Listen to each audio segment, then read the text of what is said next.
大家歡迎收睇2025年10月3號星期五夜晚8點嘅颱風速報，現時時間係夜晚7點52分。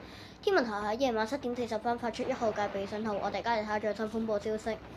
預料麥德姆今晚及聽朝早會同本港保持住500公里或以上嘅距離。1號戒備信號會喺聽日中午前維持。按照時預測路徑，麥德姆會逐漸增強並靠近雷州半島及海南島東部一帶。本港嘅風力將會喺聽日稍後逐漸增強。天文台會考慮喺聽日下午初時發出3號強風信號。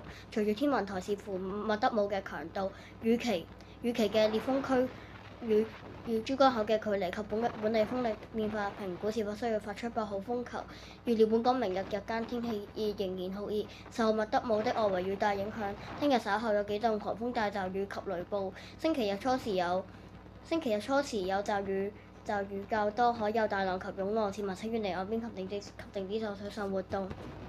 好啦，我哋講咗咁耐嘢啦，我哋而家就嚟睇個風暴路徑啦。現時夜晚8點，強烈熱帶風暴麥德姆已經在本港800公里範圍以內。其實嚴格嚟講，佢而家應該係仲未進入嘅。我哋呢個地理信息系統版顯示佢仲未進入嘅。咁我哋而家嚟睇下個路徑概率預測預報圖。好啦，咁我哋呢節颱風速報就到呢度啦。咁我哋夜晚9點嘅直播再見，係咁先，拜。